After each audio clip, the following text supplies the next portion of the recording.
welcome to the Garbage to Gold podcast. Today we got Dakota Bush, professional MMA fighter. You fought in the UFC how many years ago? I got in, I think it was like 2021. Talk like a little closer to the microphone. Pull that up to you. Yeah, I got in, I think it was April of 21, and had two fights, didn't go my way. First one was super short notice.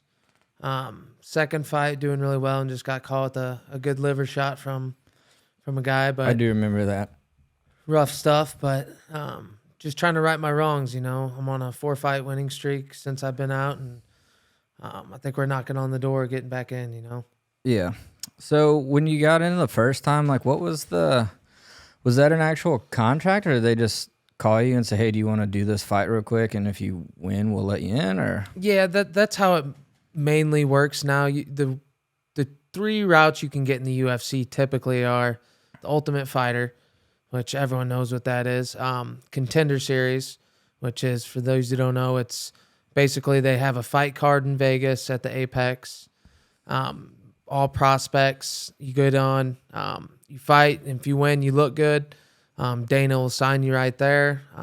So that's a good route. And then the third route is just short notice. Say there's a fight card next week, and someone gets hurt or sick or whatever it may be. But you're in the mix and you're training, you're healthy, you're ready to go, and you can step up. And Yep. And if you know people that can get you in there. Is if your manager's got good standing with Sean or Mick or whoever. So it's just a mix of timing and everything lining up, but it's getting close. We've had a couple short notice opportunities pop up since I was cut. One was last May or June against Jim Miller, but they called me on a Thursday morning and asked if I could make weight the next day. So I was like, yeah. You almost fought Jim Miller? Yeah, I was excited. Shit. That was Yeah, going to be that's just fucking fun. awesome. That would have been a fun one. That's awesome. So like getting back into the UFC, obviously that's like what you're wanting to do. How old are you now? 29. I'm still, I'm getting older. Feels like I just started some days, and then it feels like I've been doing this for the 12 years that I've been doing it. Right. But, your prime age of fighting is 28 to 34-ish. So right. I'm just entering my wheelhouse now. That's what I was kind of getting to, is like you're right there in the prime of your career, and it'd be good to see you get back in there, because like, in my opinion, nothing good happens after 35, and I think a lot of people in the UFC would agree to that. Volk just got knocked out viciously. That was hard to watch because I liked him. But yeah, Connor's old too. A lot of those guys that, the past 10 years I've been watching the UFC, like those are my favorite guys, like that weight class you're in, the 155 to 170 range. Like that's the most exciting fights there are. And a lot of them guys that are like straight up legends are just getting old, and it's going to change a lot, but there's some obviously new up and comers. Hopefully you'll get in there, mix it up. And that'll be awesome to see for the next 5-6 years, hopefully, make a fucking run at it. Is it, when you go to these UFC events, like, are you super focused like on what you're trying to do? Like you're just focused on winning, or do you get to meet some of the fighters and kind of fan out a little bit at the same time, or is it like, no, just straight up business, don't even fucking talk to these guys? It depends, it's mostly it's business. It's time to get to work. But, being at American Top Team now, I see all these guys in the room, I'm getting to train with, Dustin, Gamrot, Grant, all these guys that are super high level, Moicano, Armin Saruki, and just a plethora of 55ers, and all the legends that are in the gym, like Jorge and Junior Dos Santos, and just, it's crazy, man. And once you're around it more, you're just used to it. Used to seeing it. You're not so, like when I first walked in the doors, I'm like looking around, I'm like, oh crap, there's Edson Barboza. There's that guy. There's everyone on the mats with you, and then you just, it's just a person, and everyone there is like-minded. Everyone's there to get to work, get better. And when you're surrounded with people like that, you just kind of become it, you know? What's it cost? You know, obviously, I think a lot of people know that, you know, a career in fighting isn't cheap. It's really, you pay a high tax on your body. Right. And then, you know, your coaches and the camps and the teams, like, shit's not cheap. Yeah, the heaviest price I would say is the time from the family, you know? Like the time that I'm gone for my 6 to 8 weeks down there. And my family's here, you know, my wife's picking up all the slack. She's taking the kids, doing everything. You know, I couldn't do it without her. She literally is the glue to my career. It's just a whole, you know, team effort. You know, fighting Right. it's a single individual sport, but there's a whole team that makes this work, and it's not, you know, very rewarding as, you know, money wise until you get, you know, you start getting up in those higher fights. Yeah. But I'm not in it for that right now. You know, I'm trying to get my way back in and then run it till the wheels fall off and make as much money as I can. Right. I don't give a shit about the belt. I don't care about none of that. I just want to get back in the UFC, win as many fights as I can there, and just entertain, you know, and just be one of the best, you know, like not even best as far as like history wise, but just best of my version of myself. Right. And, you know, it's super easy when you can, you know, like I said, you have this people surrounded that are like-minded, and it's super easy for you to just get on that one-track mind. Right. No, that's awesome. And like for those of you that are watching this and don't know much about Dakota's career, pretty humble beginnings. I mean, you didn't go straight to like one of the biggest gyms. Like you started off with Patrick, and Yep. it's just his garage, and I guess it was you and Jake Collier, and Yep. was it just the three of you, or? For I'd say 85% of the time there, and I still train there when I'm home. Right. That's my home. You know, it's what got me, you know, to And where I Patrick's need still it. your coach, right? Right. Yeah, he's with always you in every. the corner, always there. You know, he molded us to, you know, to become what we needed, and he's such a good coach, and you know, in so many aspects. But he realizes that, you know, I gave you all I can give you. When you're home, we'll work on stuff, but you need to go somewhere else where you can get these bodies, you can get Right. higher level, you know, training, and to put you at that level. Right. So I guess like, you know, cost wise, you know, are you able to break that down? Kind of just like what do you think you spend on fighting in a year? I mean, between, you know, supplements, paying your management team, your coaches, the gym fees, which is another thing that's amazing. And thank you to Dan Lambert, the owner of American Top Team. You don't have to pay to train at American Top Team. So Oh, wow. if you're there and you don't fight, say you train for 2 years and you don't have a fight in 2 years, you don't pay a dime. All you do is after your fight, you pay 5% of your purse to get back to the gym. That'll help supplement, okay. you know, the coaches and stuff. And this last time I was down there, there's a fighter house. It's just like a quadplex, and Dan owns that. And there's 20 of us, you know, fighters that are, you know, guys from Brazil, Russia, all over Right. the U.S. that are, you know, trying to do the same thing. Right. That's awesome. So it's not too terribly bad. What's a payout look like for a non-UFC fight? Like, what's the organization you're fighting with? LFA or Yeah, RFA? LFA, NFA, wherever. The thing is, outside the UFC, the money's not great, and these promotions realize that they don't need to pay you if they're giving you the platform to get there. Like Right. especially like LFA, they have the best viewing. You know, they send the most guys to the UFC out of any other promotion, so they know they're just giving you the platform to showcase to the UFC. So, it's It just depends, depending on if you get ticket sales and stuff. You can make anywhere from $5 to $10,000, on a fight. Okay, outside if you're the main UFC. event guy, right? Okay, so you were the main event in your last fight, right? Yeah, my last 4 have been main event since I've been out. So it's fun, and it's it's an honor to be able to fight last, but it's also a headache when you're waiting the last on the card. You're always Those nerves and shit. I don't know. Ooh, like I've competed in jiu-jitsu a little bit. I just did a tournament like maybe a month ago, and like at a jiu-jitsu tournament, nobody's watching you. Right. They're only watching who they're there to see. Mm-hmm. And I mean, there's a lot of people there, but it's not like you step out on the mat, everybody gets quiet and like watches you, But it's still like extremely nerve-wracking. And that's just jiu-jitsu. I'm not even getting hit. Right. We're going to roll around and, try to submit each other.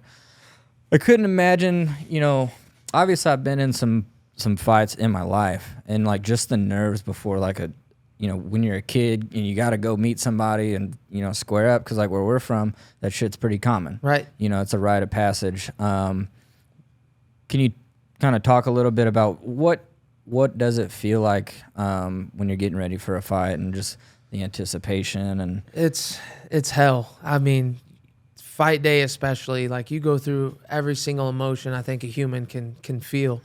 And that's one thing Patrick always says, anyone can fight on emotion. Like say you're out at the bars, and you're just fucking pissed. Yeah, someone knocks a drink out of your hand. Anyone can throw down at, a drop of a hat. But it's the waiting, the anticipation. Right. Let's just say that you're at a bar and someone knocks your beer and you guys start chirping, you're about to throw down, and someone's like, hey, hold on a second. Let's come back in 8 weeks. You do everything you can do to win this fight, and you do the same. A lot of those guys would say no. And let's see who shows up. Yeah. Everyone will be like, yeah, well, I'll see you in 8 weeks. And then every day that goes by, every week, you're just like, oh shit, I don't know if I want to do this. Right. Did I train enough? What if I get knocked out? What if everybody thinks I'm a fucking bitch? Right. Yeah, that's the hardest thing is, the unknown. That's the unknown. hardest. The unknown fighting is the unknown. And it's, so I just try to control what I can control, just train to my best ability, making sure like my diet, my training, my recovery. That uses your mind a lot. Right. It's knowing that you're putting in the work to do everything you possibly can to try to win the fight. So let's wind the clocks back a little bit. So I met you, I think I had just graduated high school. You were still in high school. Right. When you graduated, did you wrestle in college? I did for a semester. I wrestled a semester at Lindenwood, and was just like, man, I'm just not feeling this. Like I wasn't enjoying it. It wasn't fun, and I was thinking to myself, I'm like, man, I think I want to try fighting. And was a January of 13 was my first fight. So after that first semester, was just training on my own. Just playing on. I'll just wrestle people, whatever. And took my first fight in January on Patrick's promotion in Sullivan at Cage Champs at the Eagles Hall. Yeah. And man, won my first fight and just you're like, all right, ever since. Yeah, this is what I want to do.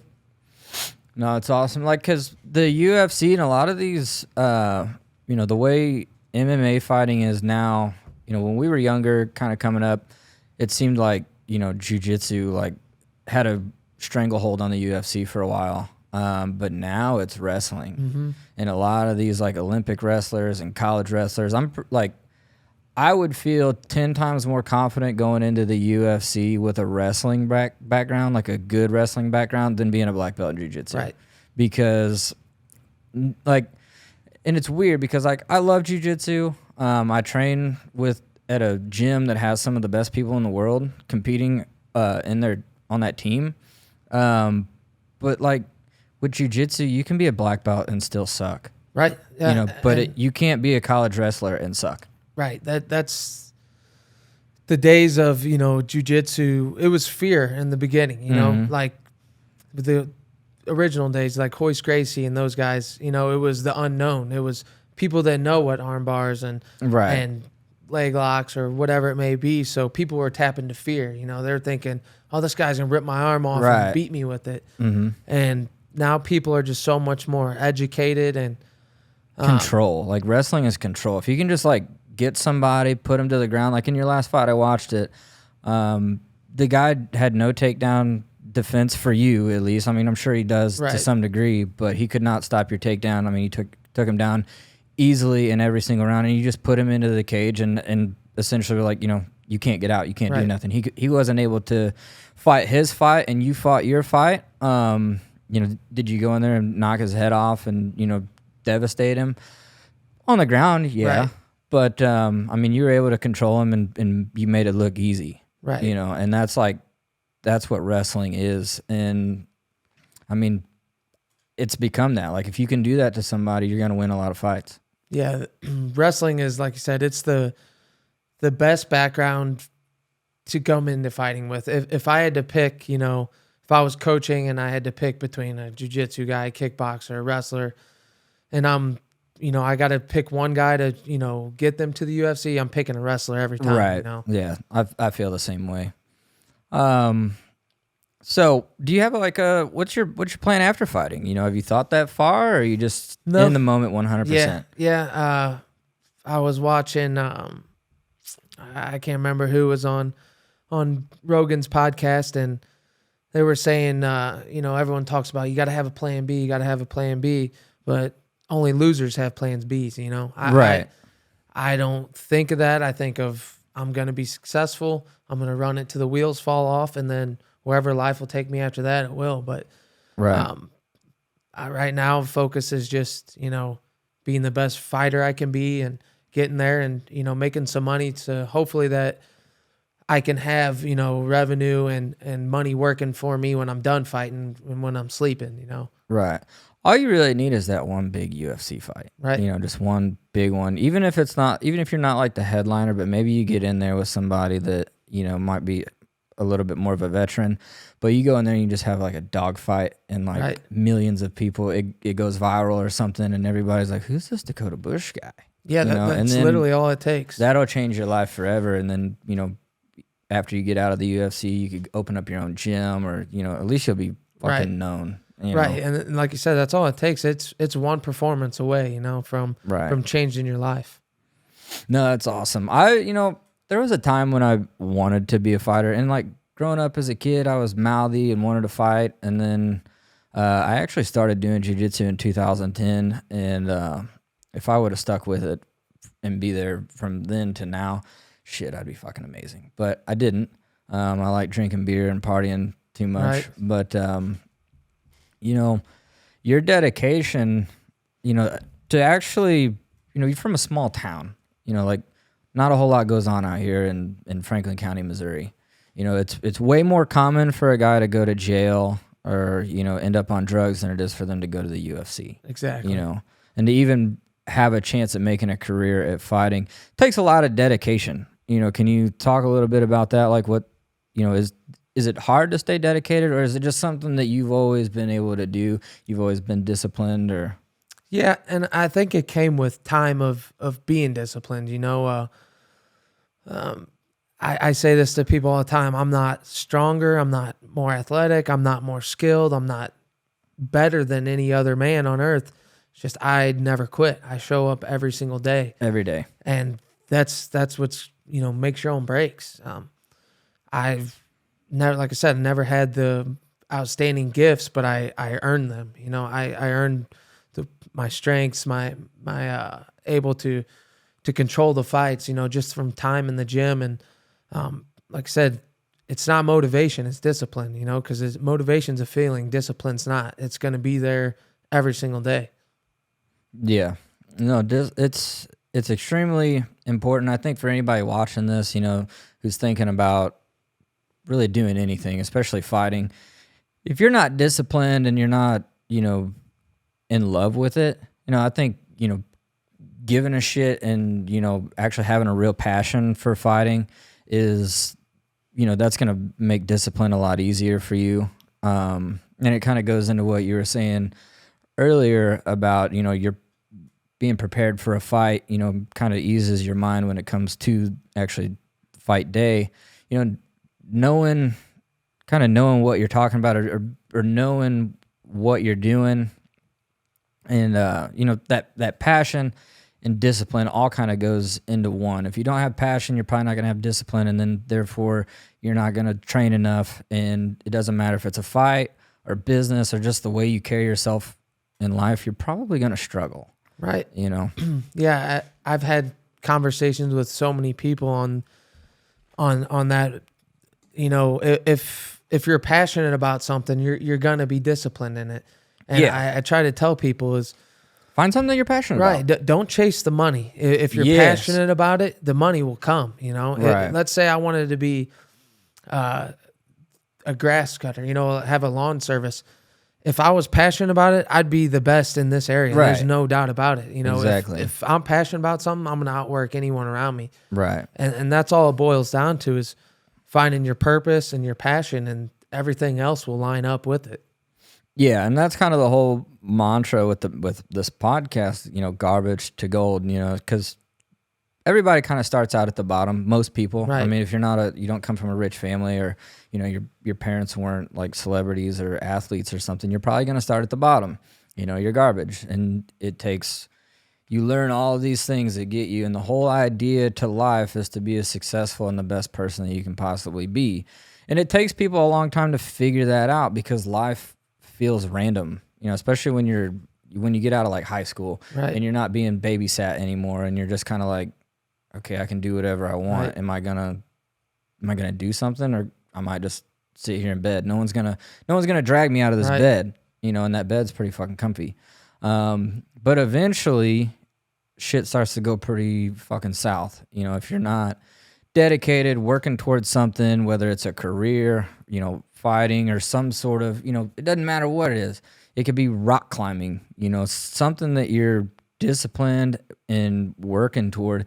If you're just in limbo, which I was for a long time, it's fucking bizarre, and it's really, really unhealthy for men. And I feel like there's a lot of guys out there that just don't have any direction, and they just have like, you know, they're in this constant state of like fear and confusion. It's like, dude, just get dedicated to something. Right. You know, like get on the internet. All right, what do you like? You see something you like? All right, fucking pick that. What do you like the most out of everything that you see? What do you feel like, you know, you could be the best at? You know, whether it's real estate, or maybe you're a stock guy, or maybe Right. you're just somebody that wants to start a lawn care business or some kind of business, or maybe you want to be a fighter, or maybe you want to be a jiu-jitsu athlete, or maybe you just want to be, you know, a long distance runner. Like there's all kinds of different things out there for people to get into and be successful at. But there's, you know, TikTok brain. Right. You know, people are watching. Like, there's got to be hundreds of millions of people that would just sit there and watch guys like you live their life. You know, it's like, man, this guy's, you know, he's going to the UFC. That should be me. But like, you're Right. actually doing it. You know, and That's so.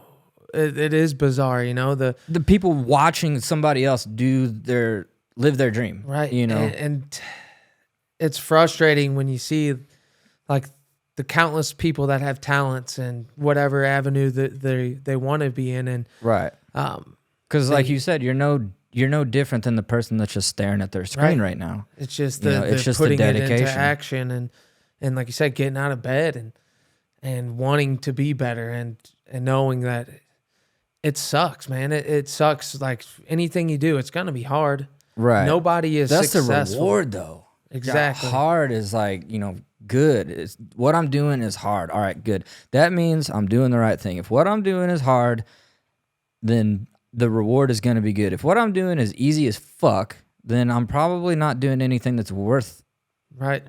notable. You know, I'm not doing anything noble. I'm not doing anything that's going to impress anybody because it's too fucking easy. If it's easy, everyone's done it, you know? So the harder the thing is, the more rewarding it's going to be. So don't be afraid of, you know, something that's hard, you know? And it's easy to get scared off by shit that's hard, like going to wrestling practice and Right. getting fucking smashed and just getting, you know, like, dude, wrestling is hard. Like, it drains every ounce of energy out of you. And especially if you're just kind of learning, you're Right. going to get smashed. And you that's what separates the good from the great and to the best is, you know, the people, like, for example, the first day I rolled with Moicano, he subbed me in a 5-minute round. I think he subbed me 6 times, and that hasn't happened to me in years. Right. And a lot of people would be like, I'm not going with him no more.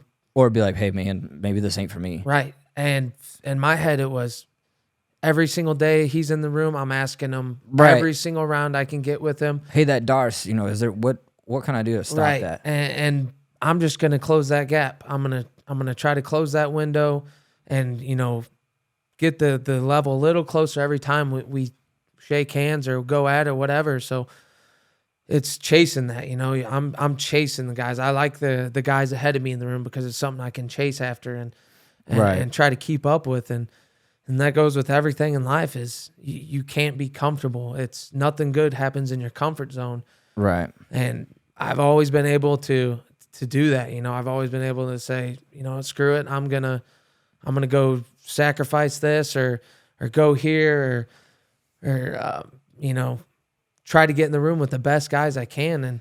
And that pays dividends, man. I mean, yeah, it's so easy to be the best in the room and not want to leave, when you're not losing rounds, you're beating up everybody. Yeah, that feels good, but what's it doing, Right. Yeah, and I think that that happens to a lot of people, especially in jiu-jitsu, because if you show up more than everybody else, most jiu-jitsu gyms are not full of people that are trying to compete or go fight for a world title. A lot of jiu-jitsu gyms are just people in there, that just want to, get away from their wife. Right. Or they're trying to find some purpose in life, or maybe they got picked on and, they want to try to defend themselves, which is great.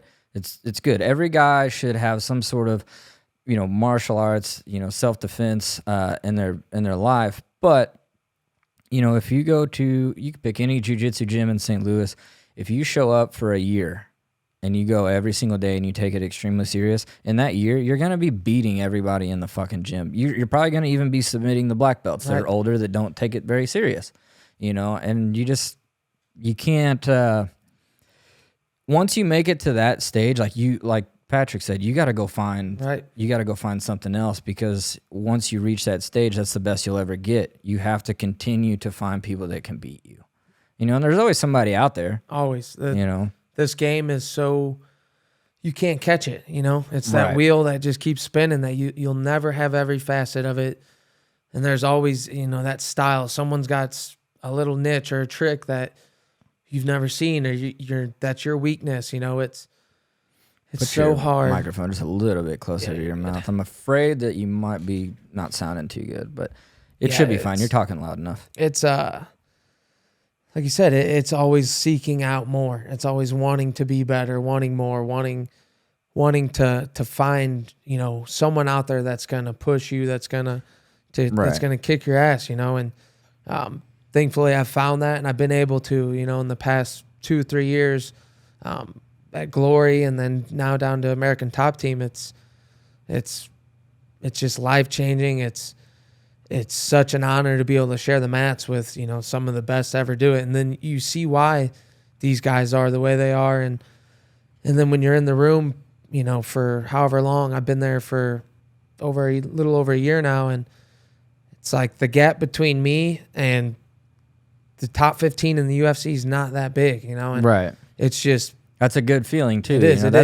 That's got to keep you fucking going and really holy shit. Right. This is something, this is real now. And that's what when I'm fighting on the local scene and knowing that, I'm like, it's a fight. Anything can happen in a fight, but I train with the best in the world and the best 55ers in the world. And it's just super easy for me to step in the cage knowing that I've gotten in rounds with the best in the world. And what's this guy going to, offer me that I haven't seen? This guy ain't the best in the world. Right.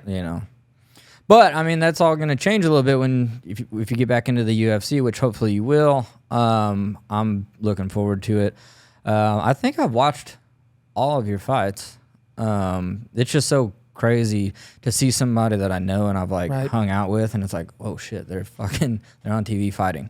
So it's really cool. Changed things up a little bit. First half we were, talking about dedication, seriousness, and how, what it's like to be a fighter. But so I've known Dakota for what? It's got to be like 10, 12 years now. Yeah, I'd say it's probably Maybe 14, longer, yeah. 15-ish, somewhere around there. I had just graduated when I met you guys, and I'm from Sullivan. You're from St. Clair, and there's a whole fucking backstory on Sullivan versus St. Clair. So these two towns are 10 minutes from each other, but there's just a livid fucking rivalry, and it goes. I mean, I'm sure it goes back to like our parents' Yeah, age, I'd imagine it's been a whenever thing forever.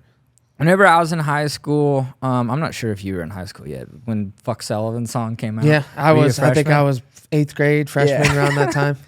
So I was like a sophomore or a junior, and like, so my sophomore year for sure, you guys come to Sullivan football. 2008, actually it was 2007. 2007, the fall of 2007, St. Clair comes to Sullivan for a high school football game, and you guys fucking rolled us. I mean, just dominated. There was a bunch of shit talking in the parking lot, people fighting and yelling. Well, the following year rolls around, and we put together a pretty good team. Daniel Schatz was the quarterback. We had some studs, Cody Davis on the line. And the rest of Myers, Kyle and Ryan? Yep. Dude, those guys were just, I mean, they were big kids, and then they could play the game. So we ended up winning the game in fall of 2008. And same thing. I mean, just fucking fight breaks out. Everybody's pissed off. A lot of just mouthing and shit talking or whatever. And at the time, I didn't really know anybody from St. Clair, so it didn't really, mean anything to me. Well, a couple months later, all of a sudden, a fucking song shows up on YouTube, "Fuck Sullivan," and like everyone's sharing it all over social media. And it's crazy because this was 2008, 2009. Like, Facebook wasn't real big yet. Like, I think a lot of people were still using MySpace and shit. Nobody had iPhones. There might have an iPhone 1, maybe a few people had one of those. But like sharing, it wasn't like it is now. Like if somebody would have put that song out now in a high school, oh bro, dude, it would have went to the fucking national news. Yeah, like, that song would have. It would have been a viral hit for sure. Nowadays, yeah, I mean, it was viral, but only viral in our little community. What's up, Cuba? What's up, Washington? Fuck Sullivan. Hilarious. And I mean, the funny thing is like most of us were like, yeah, fuck Sullivan, but you can't say it. Right. Exactly. But anyway, fast forward a few years, I met all you guys through Jesse, and like I've seen you weren't in shape like growing up. You were kind of a thicker kid, right? Yeah, I got up to, freshman, sophomore, junior year, I went from like 119 to 155-ish to junior year. And then from junior to senior year, started, thought I was getting into weightlifting and taking supplements and not doing anything right, just eating way more than I was supposed to be. And dude, I got up to like 212-ish. And I think that was, I had seen you about that time. And you wrestled in high school, right? Yeah. So, you was the wrestler kid. I was just a partier, drink beer and hang out with everybody. It was just crazy because, I'm like 19. You guys are like just getting your licenses and shit. Right. But we hung out. I got to know you. And what was obviously we went to parties and shit. You weren't a big partier, but I mean, you were there a little bit. Right. Yeah. I never partied like, in high school too much. Like you said, I would go occasionally. But like I said, it was right out of high school when I really started partying and partied a little too hard like we all do around here, and it's just crazy the way life could have went either way. You know, if I would have just wanted to do that more than what I wanted to fight. And like you said, there's nothing to do around here. I got caught up in the party scene for sure, and then just turned 21, started going to the bars, and did that for a while. And for a long time, I just had like no direction, no dedication. I had no money. I was depressed, confused, scared. I had kids, and when you got kids and no money, and you're fucking your life up, and you're addicted to alcohol, and you just out there living life like that, dude. it's not good, but it happens to a lot of people around here. But in the early days when we were still hanging out, what was the God? There's been a couple times where me and you have gotten into some shit. Like I seen you whoop a big old fucking dude out in Sullivan one time, and it was just a wrestling match. The dude challenged you to a wrestling thing. You remember? I think that was the night that I got in a fight, and you and Levi fucking jump in a single cab truck. Yeah, it was. I remember that now. That's just crazy, you know, just things you kind of forget about. Right. But yeah, this, like you said, is always around. You weren't fighting yet. No, when that not happened. yet. No. Okay, so I don't really remember. I just know that I was getting into it with somebody around Sullivan, and they wanted me to meet them down, you know, at a popular fight spot. And I was by myself, and I knew how these guys rolled. I'm like, there's gonna be fucking 50 people, and I'm gonna show up by myself because, like, I was a little bit older. You know, my friends were not getting in a fight on a Saturday night with a bunch of high schoolers. You know, but I'd run into you and Levi, and I was like, hey, I gotta go get in a fight. And you guys are like, what? And I'm like, yeah, I mean, I can't not show up. So you're like, all right, let's fucking go. And we pull up, and there was a bunch of people there, and you know, I didn't know how to fucking fight. What did I weigh? 115 pounds back then, maybe. Shit. And I'm like 19, and I'm still small. But that kid was quite a bit bigger than me. I'm not gonna say his name. He still fucking hates me to this day. For real. It's so weird.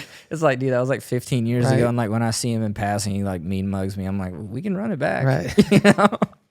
But like, do you remember any of that? Yeah, I do. I remember. What was it like from your perspective? You know, it was just like you said. It was normal. You know, right? It was like, oh, dude, fuck yeah, it's a fight. We're going to fight. We're gonna show up, and if other people try jumping in or it gets out of hand, you know, we're gonna step in as well.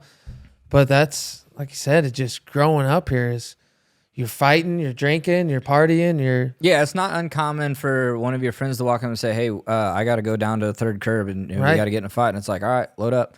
You know, like that's not, nobody's talking you out of it. People are talking you up. Like, oh, exactly. People want to see it. Yeah, people want to see that hey, around get your fucking phone. Like, yep, let's we're go. Going. Whatever time it may be, we're gonna be there. And like you said, it's not uncommon. It's right.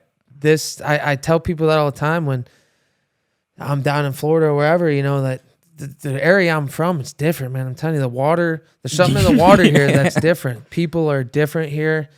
Like, dude, they're I'm not scared. Big. They're not. Right. They'll show up. You know. I was never a big, scary looking person. You know, this is the heaviest I've ever been, and I weigh maybe 160 pounds, and I'm 32 years old. But growing up, it was just like, I don't know. Like my parents weren't fighters. Like my dad's a super nice guy. My dad wasn't a fighter, and I grew up with sisters. They weren't fighters. Right. But like me, dude, I fought in the neighborhood all the time with the neighbor kids. I was constantly getting into it, always running my fucking mouth to people bigger than me.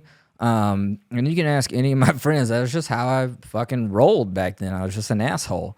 And I remember when we went to that fight, I'd been in a bunch of fights before that. Right. You know, but that nerves. Like, even though I was with you and Levi was a good friend of mine, I didn't really know you too well. You know, I knew of you. Right. Obviously, we'd hung out a few times, but I remember just riding in that truck like, dude, I'm freaking out. Like, I don't like this. And I just knew, I'm like, dude, we're going to come up over this hill, we're going to pull in this parking lot, and there's going to be 50 dudes that want to see me fucking die. And sure shit, that's what it was. That is 100% what it was. But I think I rocked him one time, and then he kind of took me down, and I was like, I was so tired. I was like out of breath, couldn't fucking breathe, and I was about to throw up on him. And that was when I was like, hey, I'm done. Because I thought I was just going to puke on him. Right. And I was like, everyone's got their phones out. Like, I don't want to go out like that. You know, I should have kept fighting, but I was like, hey, dude, I'm done. And I think I did throw up behind the truck. And the funny thing is, like, a kid that was at that fight that was not on my side, I seen him a few days later, like at the golf course. He comes up, and I'm like, oh, fuck, here we go. Like, they're going to, you know, probably say something. He comes up, and he shakes my hand, and he's like, hey, you know, good fight or whatever. He's like, I didn't even know you guys had a problem with each other. He's like, but He's like, I don't know what you did, but that dude shit his fucking pants. Dude just shit all fucking over himself. And I'm like, don't tell me that. Like, we don't need to fuel this fire anymore.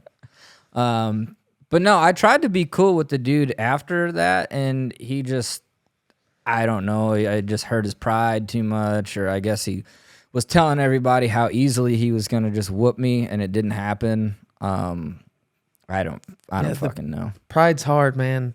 And for me, I had already had my ass beat so many fucking times, and I had won fights already. It was just like, dude, I grew up being, getting into them. So, for me, like, yeah, no, I don't want to lose, but like, I'll fight anybody if I have to. I'm not gonna go out and like try, but that pride thing, like, that's why I tell people to know how to fight and don't shy away from a fight, because if people know they can push you around, they're going to, because they think you like it. And, that's how you get taken advantage of. Like, let's say a guy like me meets a pretty girl and, you want her to be yours, and you go into a social setting and some asshole thinks that he's just going to come and muscle you and take her away from you. Maybe he does, but guess what? He ain't going to fucking do it without a fight. Right. I'm not just going to let you have her, and I'm not going to let somebody take my fucking wallet. I'm not going to let somebody embarrass me in front of my fucking kids. Like, that's the biggest thing, is if being able to protect your family, right. Your kids knowing, like, seeing that you stand up for what's right. You don't back down, even though, like you said, you might lose, but 9 times out of 10, when you stand up to someone, they're not going to be there to, to push back or B, you're going to get that respect, and people will respect you 10 times more, even if they beat you, if you fight them, but they will never respect you if you just coward. You're a coward. Yeah. You run away. You know, what's that? A coward lives 2 deaths, that saying. Right. Yeah. I think I've heard that. It's so valuable. Like I say that all the time, like in today's world, my kids, obviously you don't want your kids being the bullies that are looking for fights picking, but I want my kids to know, like, if a fight comes, I don't care where you're at. I don't care, what setting it's in. If someone's trying to big brother you or someone's trying to twist your arm. They're in the wrong, stand up for yourself and you'll never get in trouble with me, and that sets a precedence through time, at a young age. If it carries into other parts of their life. Right. And like you said, down the road, if you're a pushover and people see that, it might trickle down the road some point where someone else might want to push you around or try to big brother you. But if you stand up for yourself and people see that, people will respect that. People respect when a man stands up for what's right. And your what's peers theirs. will respect you 10 times more. Women will respect you 10 times more. It's just all around. It's the right thing to do. So I guess we'll tell the one story of when we got kicked out of the golf course. Right. You weren't fighting back then. You had just graduated. Yeah, right? yeah. So that all these like little happenings that we had were like right around the same time, I feel like. And that's just a testament to fighting. And like I said, you hear fighters say it all the time, like it saves people's lives. A discipline, a martial art will save your life. And I was a shithead. I didn't care what people thought. I'm going to do what I want to do, not thinking about consequences, just doing what's in the moment. And like you said, that Birch Creek incident, I honestly don't even, I know it was Jesse's fault. It was definitely Jesse's fault. Why we were kicked out, but I think the funniest part of the whole day was like, Jesse obviously said what he said, and it wasn't even that bad. I think it was just kind of, who was with us? Is it me, you, and Nunn? I think. And Jesse? And maybe Dylan or Ryan. I thought it was just the 4 of us. But we walk into this golf course, and this is, it's a public golf course, but it was like a semi-public. Right. They had members, and the guy that ran this golf course was pretty staunch. He was a straight shooter. I don't think that they really wanted younger kids to be there. And even though I was probably 19 or 20, you guys were at least 18. Everybody was graduated from high school.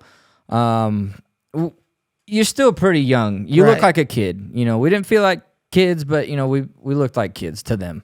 And we come walking in there, and Probably no dress code. We're probably wearing gym shorts and no, me, t-shirt. you, and everybody actually dressed the part. I remember that, and that was kind of why I was surprised that they just fucking threw us out, because we all did have a collared shirt on, but Jesse had the fucking diamond studs in his ear, and I think Right. he had, you know, like some big ass goofy shoes on or something. And he walks in and asks for free food, like at a nice Right. establishment.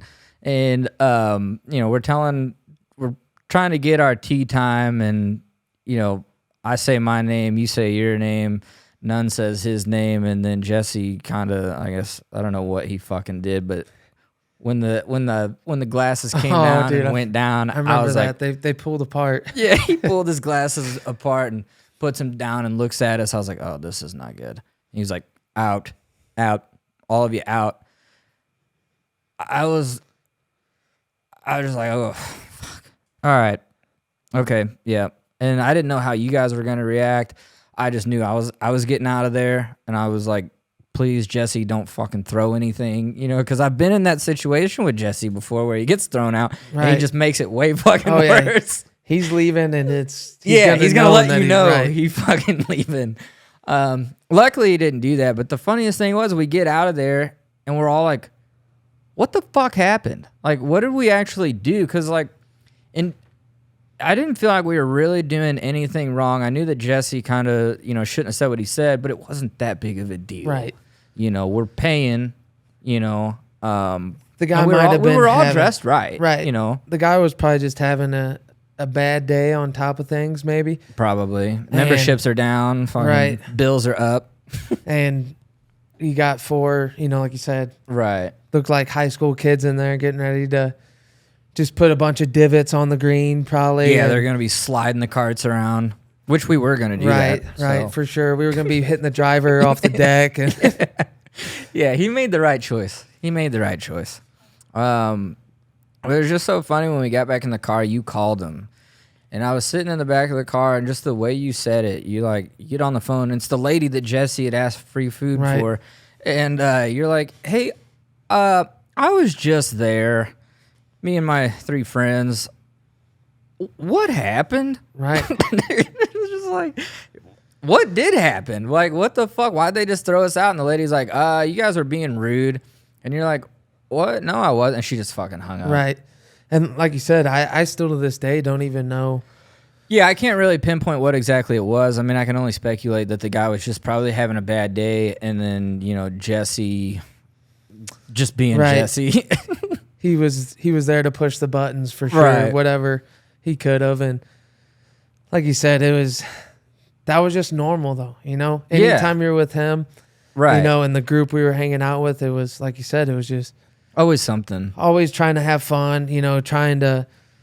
Did know. you ever go out to, like, what's that course that Cody worked at for a while? Boone Valley? Boone Valley. Did you ever go out there with them guys? Yeah, I played there maybe once or twice, Yeah, I've been but out I was respectful because I knew that was Right, yeah. that was a very high. Well, I grew class up playing golf. Golf was my sport. Right. Like, I went to state. I was, you know, in the high school. Like, that was my thing. So, you know, to go to, like, yeah, I fucked around on golf courses. Like, I Right. knew how to turn up carts and fucking jump them. But, like, that was shit you did way in the back. Right. Where, you know, at kind of nighttime, you don't do that where people can fucking see you. Jesse didn't quite understand that. He would just do it where people could see it. But, like, Boone Valley, #1 course in Missouri. It's super private. You can't even get on there unless you're like a millionaire. But we could get in there because we had a friend that worked there, and on Mondays they would let people who, if you knew somebody, you could get onto the course on Monday afternoons. Well, Jesse would always bring me down there with Cody, and dude, Jesse would get fucking hammered and wreck the fucking carts. Right. And just be a fucking dickhead. I'm like, dude, you're walking on bent grass fucking fairways. Like, he didn't even know. Right. You know? It's just like, There'd be no cart signs. It's yeah, muddy, he's rutting it driving up to the course. He's driving up on the green. Cody's like, dude, You He's like, that's fucking Jesse. And you're out there on this course, you're playing, and you got, just some high school kids or whatever right out of high school. And then you see Daryl Strawberry or someone walking down this course is, like you said, is pristine. It's the number one course in the state. Yeah, so there's like this course is so private and prestigious. Like there's famous athletes, Rams players and Cardinals players that have played. They go out there and play. Right. Like I mean, it's a top notch course. Luckily, we didn't fuck it up too bad. I think most of the damage was probably just those utility carts, right? That we shouldn't even have been using anyway. But so anyway, I mean, I guess we'll wind the clocks back a little bit. What was your upbringing like in St. Clair? Was mom and dad in the house? Mm-hmm. Okay, so had a good family upbringing. Yeah, it was. Growing up in St. Clair, it's like, it's Franklin County. There's nothing to do. You play sports. Right. Football's big. Football. Grew up playing football and baseball. Started wrestling in like 8th grade. My dad actually fought in cage championships in Sullivan. Oh, did he? Yeah, I didn't know that. He had probably 10 amateur fights or so, never fought pro. Okay, so there was a fighting background. So that's kind of where it came from. Yeah. I would go to his fights and watch, and never did I really think I was gonna do it though. It was the nerves watching. I'm like, man, I don't think this is for me. And yeah, I couldn't imagine watching my dad get in a fucking cage fight. And just growing up playing the sports. Get your friend groups. You all play sports together. When you get into high school, you start getting interested in partying and girls and there's a lot of different ways your life can go. And like I said, I didn't party too much in high school, but I did, and sports were huge for me. I always knew I wanted to play sports even after high school. Mm-hmm. And like I said, it was just your regular blue collar family, and Dad worked out of state from when I was in probably 7th grade or so. He was up in up in Connecticut area, up in New England. Your dad was an electrician, right? Or electrical engineer. Lineman. Operator for linemen and stuff like that. That's a fucking badass job. That was what I wanted to do before I got into real estate. Like I was trying to get into work at Ameren UE. Like that was the job that I wanted more than fucking anything, because I knew those guys made hella really good money, and like the work was dangerous, but like those guys all just looked like they were happy. Right. Like everyone I know that's a lineman, like dude, they love it. Right. It's not like, oh, fuck, dude, this shit sucks. It's not like carrying fucking bricks. Dude, I was a laborer in Local 42. Like, I had to, like, some of my jobs were just carrying bricks all day. Like, you had to put it in this there's like a stick. Hod carrier. The hod, yeah, dude. And you put that on your fucking shoulder. And you gotta climb up scaffolding. And on top of carrying bricks as a 130-pound man, the shit that I'm carrying weighed as much as I did. Right. But on top of that, you're getting fucked with. People are picking on you, talking shit. Come on, you fucking pussy, hurry up. God, you're slow. Why the fuck did they hire you? Like, yeah, that's a very degrading. You're right, dude. My cousin's been a laborer since he was 18. For his dad's a bricklayer, and he's labored for that company since 8 years or so now. Right. And you got to have some thick skin. You do, and I don't. Like, no, I wanted to fight a lot at work. And I worked in Local 36. I was sheet metal union for 8 years, and I didn't experience anything like that. Yeah, I think it's different. It's the hazing is kind of different. It's the bricklayers, man. They're the worst, and labor in general, because it's just like you're the mutts of like the workforce. Because as a laborer, you might push a broom all day. You might clean up trash. You might hoist and rig. Right. You might work around a bunch of heavy equipment. There's a bunch of different things, and you're just like it's the fill work. You're not really skilled. Right. You have a bunch of random skills, but Just it's not like being an electrician really, or a plumber or a drywaller or a plasterer, or an operator. Like it's just kind of you're the grunt work, and you get fucking treated like it. And I couldn't handle it. I was like, for one, I'm the smallest fucking dude here, and I got the worst attitude out of everybody. For one, I suck at this job. I'm getting fucked with. I hate this work. And, you know, I remember the last job that I had. Now, this might piss some people off, but I liked the job. And we were doing scaffold building, but it wasn't Baker scaffold like what hod carriers and you know, bricklayers like do. the pipe yes, scaffold? the pipe. Yeah, it's manufactured, and you can build this shit 1,000 feet high. And that was the last laborer's job that I had, and I fucking liked it a lot. And I went to the boss of this company and was like, hey, you know, I know that I kind of suck, but I was like, I'm here every day, and I stay late, and like I need this fucking job because I got 2 kids. And he's like, yeah, man, you know, it's fine. But dude, everybody on this crew wanted me to die. I was working in the sheet metal industry, and I didn't mind it, you know? Right. I didn't mind the work, but like you said, dude, I'm not built to do that every day. I'm not built to wake up at 4:30 in the morning and go make them hand over fist. Dude, yeah, that's the worst. And that hour drive to St. Louis, hour drive to St. Louis, hour drive home.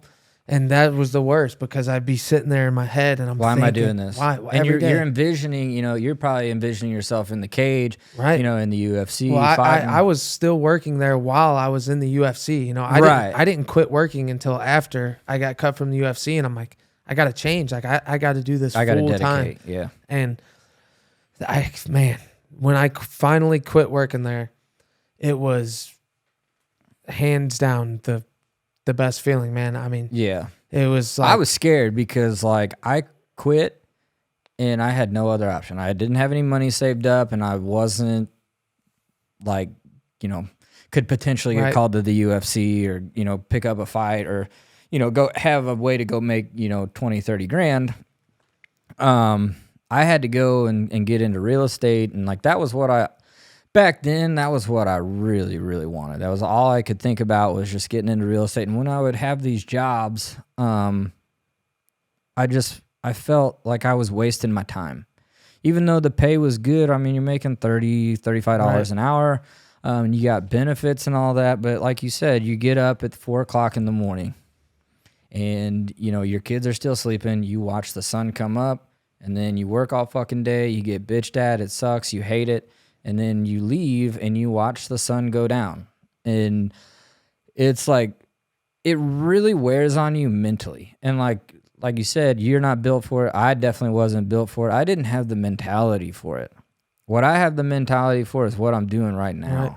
You know, work with my mind. And it's good. Like you said, that those things, you need that sometimes, you know, to show you what you want to do and what you need to do. Right. And like you said, you're getting up before the sun comes up, you're coming home. And for me, I was coming home, picking the kids up, and then heading straight to training and seeing, you know, my kids and my wife a little bit, you know, an hour at most, 2 hours at most a day. It really makes you question your dream. Like, right. You know, is this, you know, should I really put my dream over my kids? Right. You know? And that's a big decision. And you've obviously decided that, you know, hey, my dream is their dream. Because if you think about it, it is. You know, if you make it to the UFC and you make a career out of this thing, and that's what you're known for, and they're gonna thank you. Right. You know, and are you gonna miss a baseball game or a dance recital? Sure, but guess what? You know, your kids are gonna be glad that, hey, Dad went and risked a lot of shit for us. That's what I tell myself all the time is, you know, how am I going to tell my kids to chase a dream if I didn't? Exactly. You know? And that's what I pride myself on is I'm going to do whatever it takes. And my kids are taken care of, you know. They got great family. We got, you know, great support system. Their parents love them. They don't want for anything.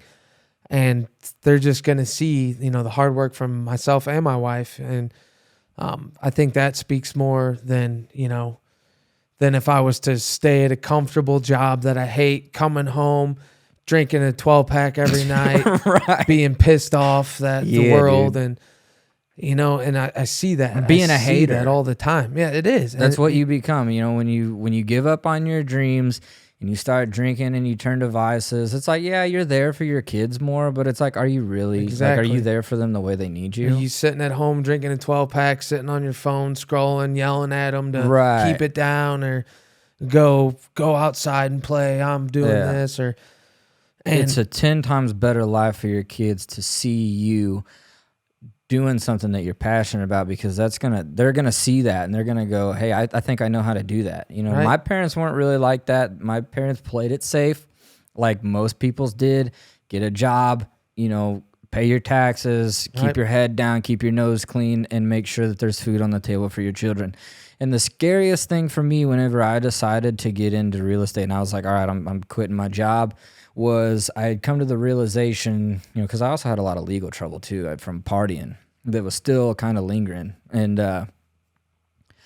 you know, my parents did really good for me. Like, we had a nice house. We lived on 10 acres, a 2,500 square foot home. right, And like, yeah, I had a pretty, I wasn't roughing it by Right. any means. And, I'm sitting, you know, in a small little apartment at the time, actually across the road from where I'm at now. This is obviously a much larger space than that one. right, But I was sitting there and I'm like, my kids are not going to have the life that I had. Which, I mean, I remember growing up, even though my upbringing was pretty good and I didn't really want for a whole lot, I remember thinking, like, wanting to be rich and Right. wanting to be wealthy and wanting to be known and have, like, you know, influence and power. And I'm like, bro, what the fuck? Like, I'm living in a 500 square foot, 2-bedroom, 1 bath, and like, my kids are getting older. They're like, you know, coming up Right. on 5, 6 years old. And I thought back of, you know, where we were whenever I was 5 and 6 years old. And I'm like, I had it better than my own kids got Right. it right now. I'm like, dude, I gotta get something going. And I gotta do it like yesterday, because I was just like, how am I, like, my kids are gonna fucking hate me. You know, if we're still stuck where I'm at right now, when they're 18 and I can't buy them a fucking vehicle and I can't Right. send them to college because, you know, I'm still at the bar every weekend blowing my last $40. Right. You know, there was a lot of times where I was doing that, you know, going to the bar with $50 in my bank account. I'm Right. like, acting Whatever. like no I'll big make deal. more money. Yeah, I'll Right. go back, you know, I'll get a job and, you know, that was really bad when I was in the union, because I was actually making a little bit of money, but I would spend so much of it that, you know, I would make $800 on Friday, but on Wednesday I would have fucking like $60 left. Right. And I would go to the bar. Right. And it's like, Jesus. I'm so glad that I was able to get out of that life and kind of, you know, get dedicated toward a career. And I was really passionate about real estate. And, you know, I was an agent for a while. And then I kind of just got burnt out on that, and I started investing, and that's what I do now. Right. So much fucking better. Because the agency thing really wore on me. Like, you know, when you're a laborer and you're driving into St. Louis every day, you know, that wears on you. And I got in and I started being an agent, and I was like, oh man, this is so much better. But it didn't take long for me to feel the same way as I did as an agent going into the city, Right. because somebody was in control of me. You know, it's like, hey, we want to go look at this house, and I'm like, fuck. All right, you know, can we do tomorrow? All right, we'll call somebody else. It's like, I'll be there. I'll be there right now. I'll schedule it. Yep. All right, I'll see you there in 20 minutes. And it didn't fucking matter if it was noon or 6 o'clock on a Sunday, you know, and it didn't matter what type of property they were looking at either. It was like I had to go do Right. that. And then it really started to wear on me whenever I would I would bend over backwards and do all this shit for people, and you know, do what they wanted me to do, and then they would badmouth me behind my back, or they would, you know, not leave me a review, you know, or they would, you know, make me feel like a piece of shit, even though I got them what they wanted. Right. You know, there was this one guy, I listed his house for him. He had a pretty fucked up house, and they were wanting a lot of money for it. And I got it sold, and I got it sold for more than what they were asking. It was during COVID, so Right. obviously. But we had some really low offers come in, and the guy was getting pissed. He's like, hey, I got a 1031 exchange. He's like, I got 40 days to get this house sold, and or else I'm gonna owe like $7,000. And that was like his first month penalty for not having this 1031 done. And anybody that knows what a 1031 exchange is, if you don't 1031 exchange from one property to the next in time, you will get penalized, or you'll miss out on whatever you're 1031ing into. And that's what was about to happen. And I got the fucking thing done. We closed 1 day late. And the guy goes, well, you cost me $7,000. I was like, but I sold the house for $5,000 more than what you wanted. Right. And he was like, well, he's like, you're going to have to cut me some of your commission. And I'm like, dude, come on. Like, what? I'm like, dude, I sold your house for more than what you wanted. I was like, I bent over back. I was like, I did everything you wanted. I was like, I did the pictures. I did the video.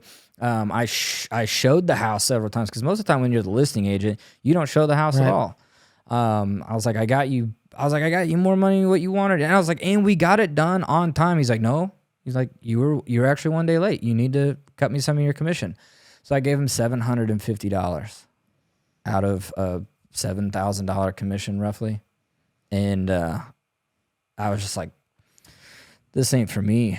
And that's when I bought my first house and started flipping and doing all that, and the rest was history. And after my first sale of like flipping a house, I made more money on that one deal than I did the year before as an agent. And I was like, dude, fuck that. I was like, I'm done. Yeah, that's the best avenue, man. And that's probably what I'm going to end up, running into, start making some good money fighting and need to put some money in some places. And it goes fast. It goes fast. I remember I sold a property and I made like $60,000, and between reinvesting and just the lifestyle I was living, it was gone in 2 months. Right. That whole $60,000 was gone. And now I mean, you're at my house. I don't have a mansion, and I had a really nice car for a while. Like I had a nice Corvette, but I don't have Lambos and shit. Right. And like, I mean, what I spend most of my money on is like travel, and just like, I'll go spend $500 on a dinner. Right. But that's what I want. I Right. want to be able to do that. And what I'm getting at is like, if you pull in 50, 60, 100K on a fight, it goes with inflation the way it is, and taxes and your insurance and all the other bills and stuff that you have. The more money you make, the more you're going to spend. Your lifestyle is going to go up. That's the whole point of making more money. And your money can go really fast, especially if you're just spending it. Always be, putting it aside in something that's going to actually get you a good return. And I feel like real estate's one of the easiest things for like, especially guys to do. Right. It doesn't take a whole lot of thought. And there's a whole different bunch of ways that you can invest in real estate, and you can do it with like little to no money. Right. So it's a good thing if you've got, money coming in like a fighter would, if you're fighting 3 times a year, every time you have a fight, take, a portion of that, 20% of it, and go say, all right, I'm going to take this, and I'm going to go buy 5 houses, and I'm going to, rent them out, and I'm going to get that coming in. And then you're building equity. There's a lot of different ways you can make money in real estate. And I got the same manager as like Bobby Green. Oh, okay. And he was telling me that's what Bobby does after every single fight. He goes and buys a couple houses, and here, there, wherever. Because those little houses, they stack up, and then you start getting into the multifamily shit. And that's where like real money is. Multifamily, I'd heard about it, when I first was like still working in the union, and I was like, dude, that's like where it is. Because Grant Cardone and, that guy, I was like, dude, obviously multifamily is where it's at. And I did a couple of houses, and I had a business partner that was really, really wealthy. I was like, let's fucking buy a 16-unit apartment building. And I bought one up in Pacific. And, dude, yeah, that's the best property that I own by far. Like, the people that are there are cool. It brings in a bunch of money. It's so easy to manage. Like, I bought a mobile home park. Dude, don't ever fucking do that. And I guess it speaks on the type of people you have renting or your tenants or whatever. Yeah, you gotta be strict. And when I first got in, I thought that I was gonna be the cool landlord and Right. kind of be chill with everybody. But dude, it's a business. It's not a charity. Right. And it's kind of like we talked about earlier. If people think they can get one over on you, they're going to. Mm-hmm. And with being a landlord and having rentals, if they think that they can get one over on you, they will. And like you can't really cut too much slack to anybody because they'll get talk. an inch and they'll go online. And then the next guy, the unit next door having the same issues. And right. hey, I just told him I did this. And like you said, then that shit starts branching out across the whole complex. Yeah. Luckily I haven't had too many problems up there. The only real problems that I've had was at that mobile home park, and I sold it, took a loss, live and learn. But once you get to a certain point, like your first couple of deals are the most important, because if they go wrong, it's kind of, it's way worse. But, after you have 10 or 12 deals under your belt and, if one goes south, it's kind of like you have some equity. It's not the end of the world. Right. But anyway, enough with the real estate. If you ever need anything, I'll help you. I can answer anything that you need. I'm actually trying to get I want to do a coaching program on real estate, because there's a lot of fucking people that do it. And that's kind of the only thing holding me back, is I don't want to. Right, do it in the same niche as and all these advertisers that you see on Instagram, and I'm like, dude, these guys are fucking dildos. Like, some of them are good, right? Some people are good. Like, there's some really good coaches and real estate influencers out there, but a lot of them are just fucking dildos. It's like, I think it's just the knowledge, right? Just knowing how everything works, and like you said, playing with the bank's money and being able to. My thing's owner financing property. That's the best way to do it, with the interest rates being real shitty right now. And when you do a seller finance, you cut the bank out completely. Mm-hmm. You do everything on your own. You go directly. Like, if you have a house, I would just go to you and say, hey, Dakota, I'll give you this much money down. I'll give you this much purchase price, and then can you give me 5% interest for the next couple of years, and I'll fix your property up, and I'll put a renter in there, and I'll increase the value, and then after 5-6 years I'll refinance it with the bank and cash you the rest of the way out. And it's a little bit more nuanced than that, but dude, you can do that with I bought a house in Cuba in December for $2,500, and I borrowed the $2,500, right, and that was just the down payment. I borrowed it from my grandpa. I could have paid it, but I was like, I don't have to. I'll just go borrow it from my grandpa real quick. Right. And fucking, I bought the house with nothing, and I got 5% interest, $500 a month, and the house I rent for $900. Right. So it pays for everything and puts a little in the pocket too. Yeah, and then you get several of those going. There's a lot of different ways you can go about it. But so I did. I'm gonna switch up a little bit here. I did a video yesterday about Jake Paul and Mike Tyson. Mm-hmm. What do you think about that? It's just what the world we're living in, man. Like this stuff would never, this pre-COVID. I don't think anybody would have been. And it's just bizarre. It's crazy. It's first off, Jake Paul is a boxer. The dude. That's exactly what I was saying. He can box. I don't care what anyone says. He works. He works hard. He puts the time, and he's got all the time in the world. He's got the people around him. He's got the money to do it, and it's not BS. The dude's training his ass off. He's big. And he is, and he's talented for coming into it so fresh and fighting. These guys. He's a fucking YouTuber kid, lack of a better word, kind of. Not who you would think would be like a scrapper. Right.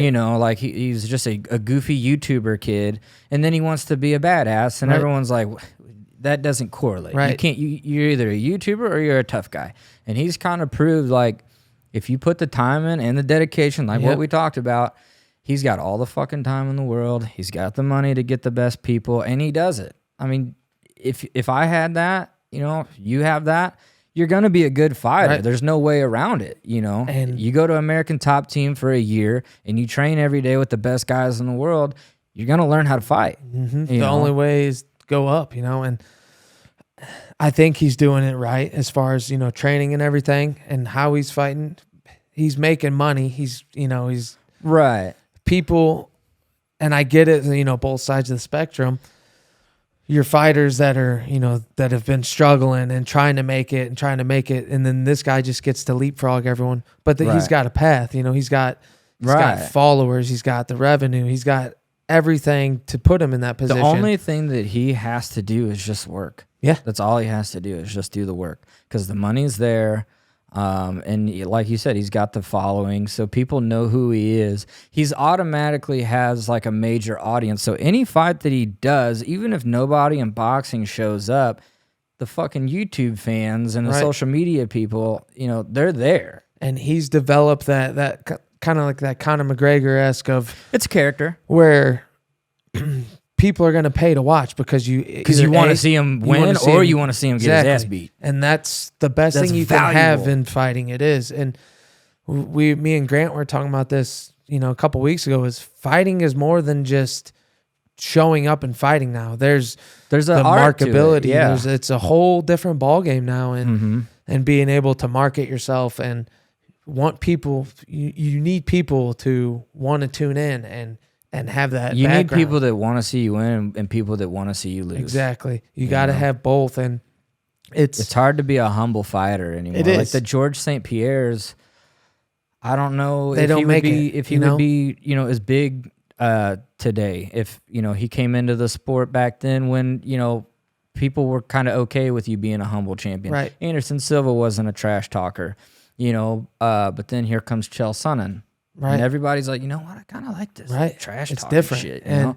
And then boom, here comes Conor McGregor, and it's like, exactly, changed the game. He completely changed the game for the better. And I don't like all the talking. I just want to show up and fight. That's just like my personality. It would get in my own head, right? Because, you know, that's how I look at it. Is I say all these things, my ass better back it up. You know, I don't want to be the guy who says all this and goes out and gets knocked out. But the world we live in now, it doesn't matter. Right. And, you know, to hit on that with Jake Paul is he's fighting the guys that people want to see. Everyone's going to watch Mike Tyson fight, regardless even though he's how old, 80, right? You know. And I don't see Mike Tyson beating him. I just don't see, you know, this game is a game of, you know, youth. You have to be young and hungry. I'm not saying Mike's not a better boxer, you know, harder puncher. Yeah, he's obviously a way better boxer. But he's older, slower. Yep. Who knows how his chin is, you know, your brain after all these years of the drugs he had and everything. So don't be surprised if Jake Paul knocks him out, you know. Could accidentally knock him out. Even if it is it's not a sanctioned fight and it's just an exhibition. And like that's kind of how I see it going.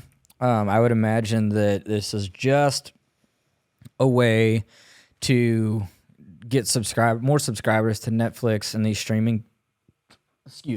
Get people to these streaming services because apparently Netflix is who's putting it on. Right.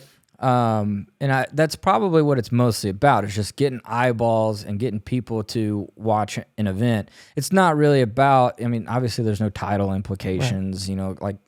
And here's the thing, like, okay, if he knocks out Mike Tyson, what does that mean? Like, it's weird to even think that either one of them would want the fight other than just their brand value. I mean, is that all it's about really? I think so. I think because I mean, Mike Tyson's not like if anybody knocks him out, it's like that don't mean anything. Dude, he's old, right? Like, you know, he's not. And I think Jake knows that as far as like, hey, I'm supposed to win this fight. It's more of a risk than it is a reward. Right. If Tyson knocks him out, then it's like, hey, dude, you like if you really wanted to be the best and you were trying to have a longevity in boxing, potentially getting knocked out by a 60-year-old man is gonna fucking really hurt your stock, you know. But it's also, like I said, I'm gonna watch it. Right. You know? And that's kind of, you know, that's what I would say that it is. It's just an exhibition. Hey, we'll get in there, we'll throw some punches, you know, maybe do a little trash talking and, make it seem as real as we possibly can. But nobody gets hurt. We both make $1 million, Right. or 10 million or 20 million, 50 million, Whatever it is. wherever this fight's going to take place. I mean, I would say that, when you box, obviously they make way more than the UFC fighters for whatever reason. Right. Do you know anything about why boxing typically makes more than? And it's, you got to think too, it's as a whole, boxing isn't making money. It's the top 1% of fighters that are making good money. Yeah.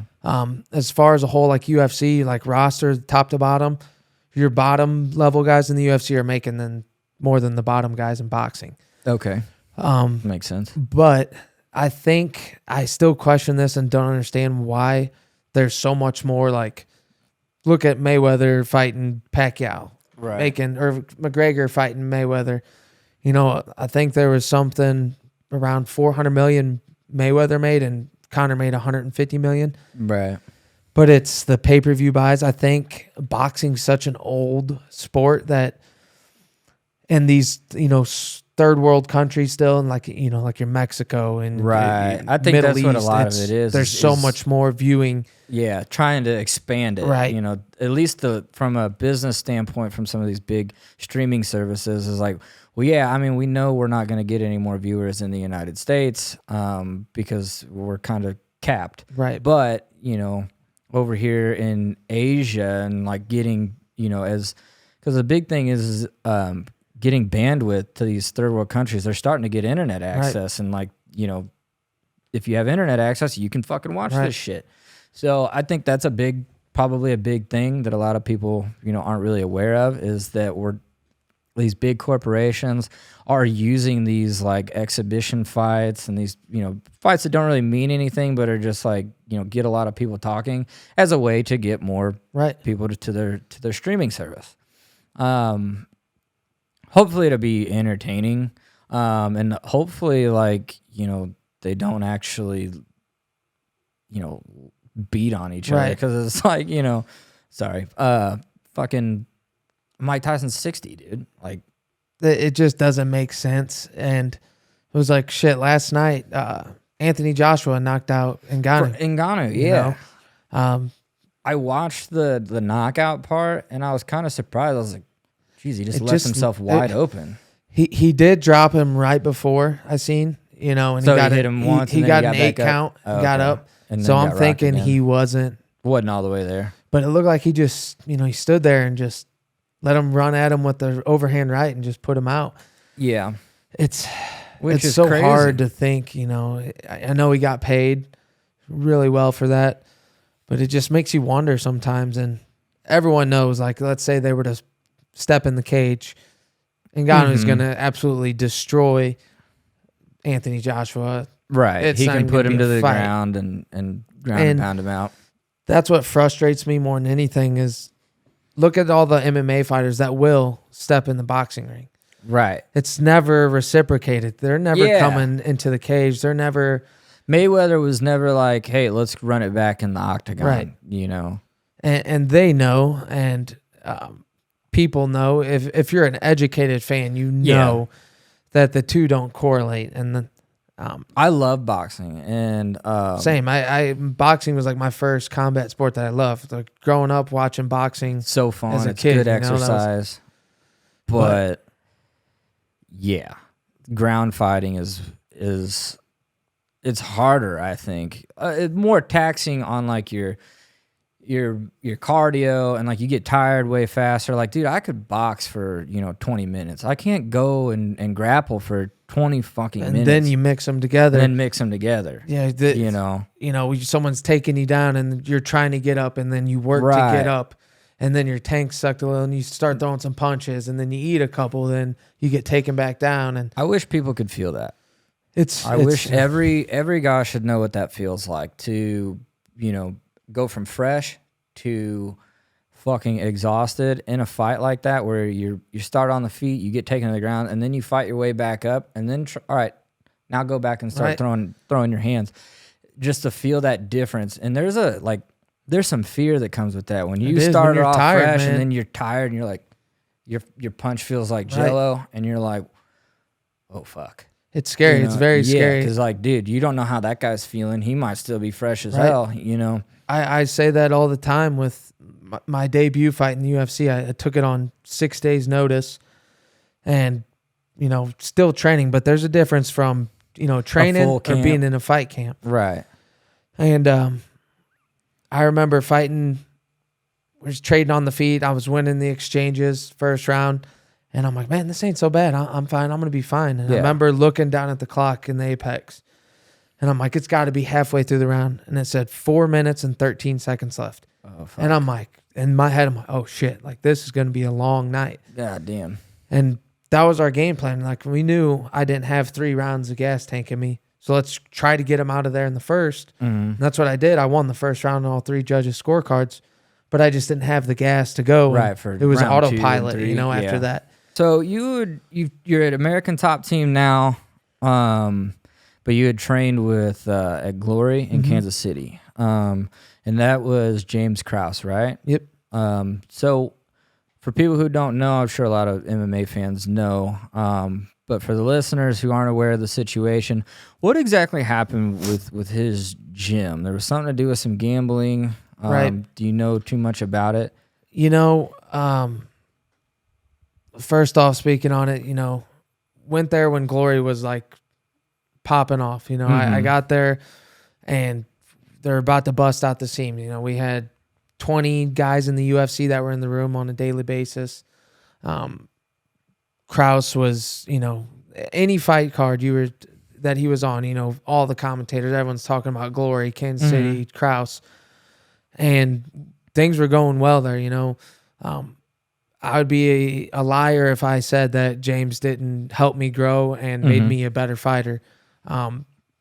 He definitely changed my game. He helped me grow in a lot of areas. So I'm thankful for everything he did for me there as a coach. He was a good coach. Right. But I do know, like I said, everyone knows the whole thing that went down with Glory with the gambling and the Derek Minner fight. So what happened was, I guess, is somebody was hurt and had to go and fight in a UFC fight, and they placed a bet against him. Correct.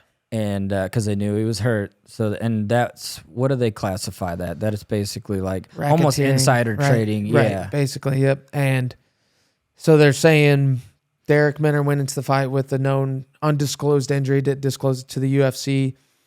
And a lot of money came in on the lines for the guy he was fighting to get a first round. So that threw up a red flag. Exactly. This guy to get a first round TKO, and this guy hasn't finished anybody in 8 years. So they're like, why would all this money come in on this guy to get a first round finish when he's not a finisher? So I guess Krause had let everybody know, or that, or that's what I'm assuming is going on and happened. There was a community that knew that was going to happen, right? And still, nothing has came about it. The UFC basically, the problem wasn't him gambling against fighters, right? It was just, just that they, it's kind of messed up to gamble against your own guy, right? But I guess the problem was that there was the injury. They knew, they told people, and then money was made based off of, it was kind of like a rigged thing. Right. Almost. And like I said, I know just as much as you know, right. Nobody really knows except for So whoever. Is that guy that had his knee he fucked got up? he got cut. Was he pissed? Like, hey, why the fuck did you do that? Or was it kind of like, maybe he was like, maybe, that's the thing is, was he in on it? I've heard so many things of, like he was in on it and Krause bet on it and all this. And then I've also heard that Krause was like, hey, we're not doing that.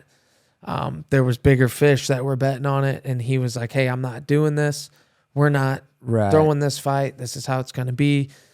And I think once the flag got raised, Vegas doesn't lose. Right. They don't lose. And they're watching. So maybe that was what it was, is that, it was supposed to be kind of like a small couple of people make some money, and then all of a sudden Right. A bunch of fucking people And- got in on it, and it's like, great, now we're dealing with this. And Right. And he when got his gym taken away. Like Exactly. he can what and he's the fucked. UFC issued a statement. We all got, emailed saying if you're fighting in the UFC, you cannot train here at Glory at all. You can't be affiliated there. You can't train there. So everybody dispersed, went their separate ways, and That's majority of the guys went to Mark Montoya's gym in Colorado at Factory X, and then sad. Okay. me and Grant were the only guys to go to Florida. Grant left prior to any of this, like probably 8 months before that happened. Grant was moving to Florida, and after all that happened, Grant was like, "Hey, you need somewhere to train? Come down here, give it a try, Yeah. see if you like it." And I think honestly, if I was gonna do that sport, it would be Colorado or Florida, just because Florida is like a hot spot Right. for it. But the only reason I would train in Colorado is just for that altitude training. right, I'm not really sure, how much of a difference that makes for fighting, but cardio-wise, it's obviously great. I was in Colorado over Thanksgiving, and like just walking upstairs, I'm like, and I'm in Right. good shape. I'm not heavy, and I train, jujitsu a couple days a week. So like I've got wind, but even just walking around out there, you go up a flight of stairs, you're like, damn, why am it's I different. That elevation, especially like you fight in Denver, you fight in Mexico City. right? The elevation is huge. That's why you see guys that fought on that Mexico City card a couple weeks ago that were, like Moreno. He flew out there like 4 weeks prior to his And was just there, right, just to train get and, acclimated. and get that altitude. Yeah, it's I've never dealt with altitude. I've never trained or fought or had any issues with altitude, so I can't speak on it. But all the guys that I know, like, they say it's real. So Yeah, no, it's got to be, especially showing up for a fight and you got the altitude plus like the adrenaline dump and just the nerves and that fear of the unknown. That's a lot going against you. yeah, that's like you said, it's just a whole cocktail of. What a fucking sport. It is. It's wild. Like it's so there's teams, but it's like it's so individualized and it's so hardcore. Like, you can't really blame anybody when you Right. lose, and it's all you. If you're getting teed up, you can't go, hey, fucking you jump in here, get Right. him, And the hardest thing I think is knowing like my diet was on point. I didn't have any cheat meals. I was disciplined there. My training was on point. I went to every single session. I had 100%, did everything I was supposed to do, got better, show up to the fight. I walk in the cage. I'm doing everything right. I'm winning the fight. And like that, it can change, Right. That's what's scary about this sport is you can do everything right. You can be better than someone and you can be winning 14 minutes and 59 seconds of a fight and get knocked out with that 1 second left. Right. And that's why we love it, because if the person that was supposed to won every time, then what are we doing it for? Right. Yeah. Man, that was tough to see Volk lose. Because, dude, I haven't really followed his career much, but I do like him. And, when you see a guy that's a little bit older, it gives guys like, me kind of some hope. Like, hey, this dude's, you can still have it. But, man, that really stuck with me when they're like, nothing good happens after 35 in the And UFC. it's rough, and especially the lower. Like, once you get in like 55 and down, Yeah. it's so I feel much like harder. at a heavyweight, maybe Right. you could last a little Like bit look longer. at Glover, won the Right. belt at 42 years old. Right. You can do it at that age, and like Yoel Romero, he didn't start fighting until he was 32, and then got Damn. signed to the UFC when he was like 34, 36, something like that. But man, their division is still fucking tough. I mean, Oh, for sure. That guy's Rockhold just and a like freak, Weidman man. were all in there. Fucking who just had a really really good fight? Pablo Oh yeah, fucking Costa and Costa Whitaker. and Whitaker. That was a really good fight. And Costa, he looked like he didn't get as tired as I thought he was going to. Right. Remember when he fought his past couple of fights after the second round, he's like winded. Right. He's just done. But it didn't really seem to happen in that last fight. And I can't remember who won. Whitaker beat him. Whitaker yeah. did win. It was a good fight. It was a close fight. What do you think about, like like a guy like Sean Strickland. I like him. I wish he could articulate his message a little better without saying fuck 50 fucking times. And it's like you're saying the right things and you're It's like, doing the right things. I'm but on your side, but you're man, just a little too much sometimes. Right. It's like, he's like Trump. Yeah. You know, it's like, hey, people are going to vote for you.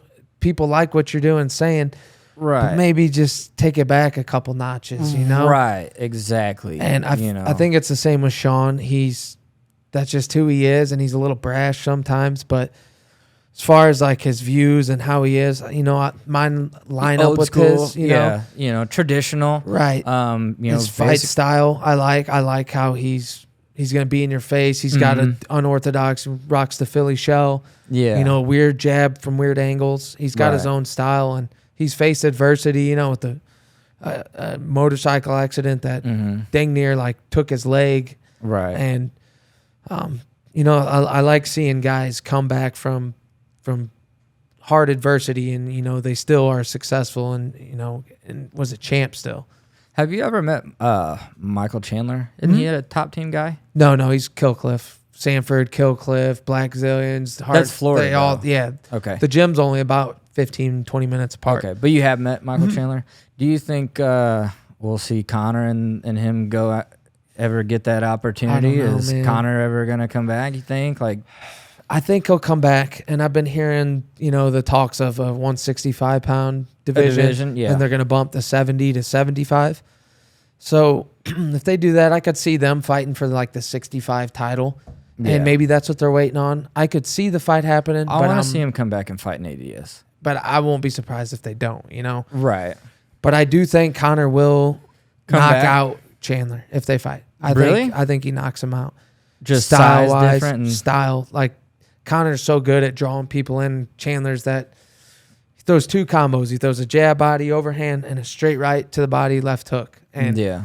So do you think that maybe Chandler just, you know, he's training, he's taking it serious, and Connor, we don't really know how serious he is with training because his training footage is not as consistent as everybody else. You know, you'll see him like, you know, boxing, and then his next Instagram post is he's fucking wasted with some chicks at some badass fucking yacht or something.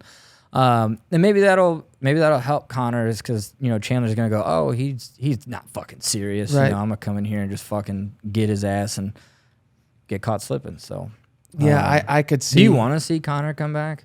I kind of don't.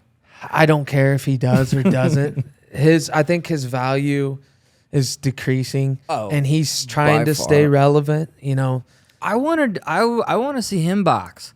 I think, dude, his UFC career is at the end. Right, it's at the end.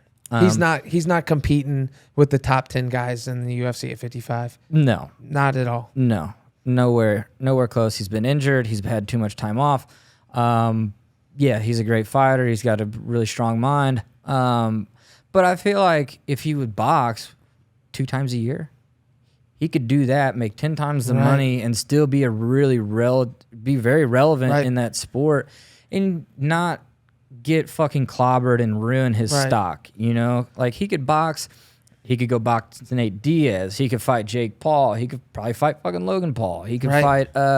You know, there's a lot of boxing matches that he could do, and like exhibitions, and like these big, and they'll be fucking massive fights, and it would be entertainment, and he, you know, it's not as risky as a UFC fight. Right. That's what I want to see Connor come back and do. I don't really want to see him fight in the UFC. I don't, because it's like, it would be hard for me to see him just get clobbered. Right. You know, I trained with Dustin a lot this past camp, and I was talking to him about it, and he was saying, you know, when you fight Connor, you make money, you know. Right. You're gonna get paid fighting Connor. And is it the UFC pays you more, or is it the outside stuff? Both. Both. You know, you're gonna get more from the UFC, and your Instagram followers are gonna go way up. And if you're getting, you know, pay-per-view percentages, anytime Connor's got a pay-per-view, it's selling. So you're making a lot on the backside of the pay-per-view. How much? I mean, I'm not sure if you would know, but do you know how people illegally stream these fights? How bad is that hurting revenue? I don't know. I bet there's a big chunk of people that do stream them. I've maybe streamed them, like say I'm out of town and I don't have access to buying it, I'll stream a fight or two. Right. But I'd say in the past 10 years, I've probably bought, say there's 100 pay-per-views, I probably bought 98 of them. Yeah. You know? So every weekend you're watching. Oh, I don't miss a fight. Okay. I do not miss a fight card ever.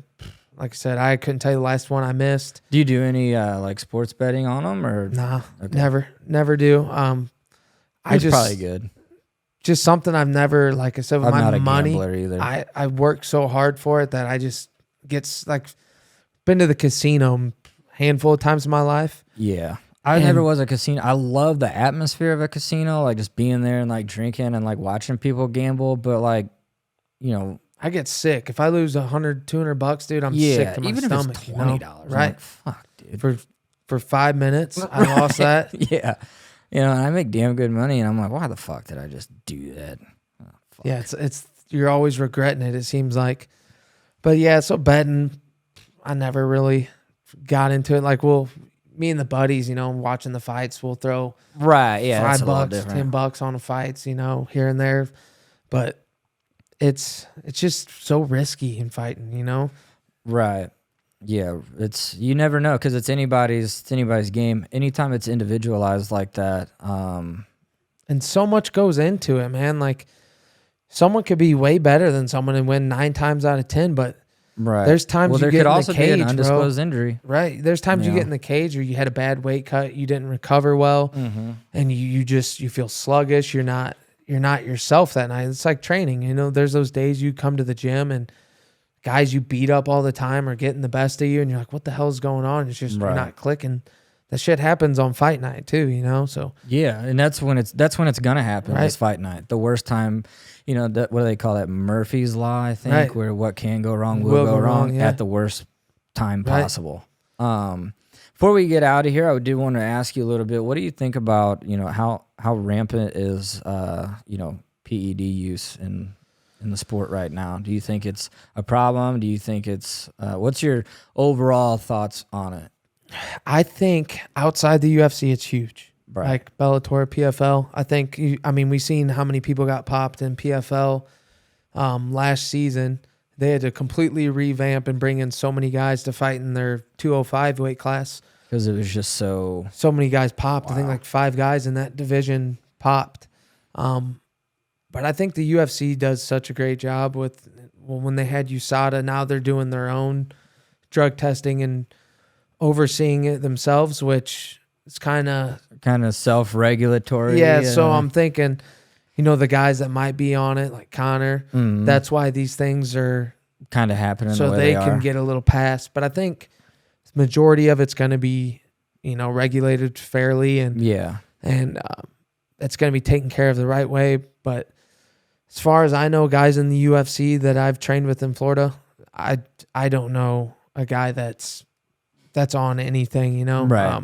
Nobody's cheating. Right. And the guys that are, like I said, that I know they're not in the UFC. Not you know, in the they're UFC. guys They're that out. are usually older, fighting on a different promotion. Because they don't want to deal with the heat. Right. Probably. It's like, hey, you know, I have to fight on shit. So And it's like people, you know, misconstrue like PEDs, like for, oh, this guy's going to be jacked. He's going to be so big and strong. no, dude, Lance Armstrong was on growth hormone, testosterone, and Right. he was blood doping, and he weighed 125 pounds. It's the recovery aspect. It's yeah, like you that's think what it's for. It's you get better when you can come into the gym at your 100% capability and you can train at 100%. That's how you're going to grow, when you can go 100%. Right. Because you're not sore for 3 fucking days. Right. And let's say on average you can get 3 days in the gym of, you know, Of 100%. hard, yeah. When you're on, you know, PEDs, you can show up every single day Every at fucking 100%. day. So your turnover rate of getting better, the gaps while between other you people and are sore and tired Right. from the day before, you're fresh. That's the biggest thing, is recovery for you know, PEDs. So Yeah, it's not guys in there blasting Trin and Right. you know, trying to, you know, just put on all the size and be extremely aggressive, because like it's more nuanced than Right. that. It's a science. It's like, all Exactly. right, what's the absolute best thing that we can do for a fight? right. You know? And like if you look at, some of these doctors that have been exposed for, helping these guys, do this over the years, like Victor Conti, like it's a science. Mm-hmm. They are looking at what you do, what your body does, and how can we make this more efficient? What's going to help you in a fight? Right. And obviously cardio, if I could have one fucking skill in a fight, it would be not to get tired. Exactly.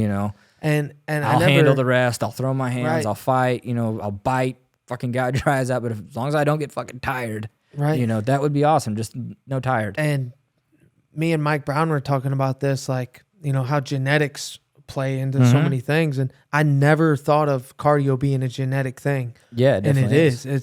It's like Dustin. He'll come off the couch for 6 weeks and come in the gym and go 10 rounds like nothing. Right. If I come off the couch from 6 weeks and I'm tired. Might get 1-2 rounds in me.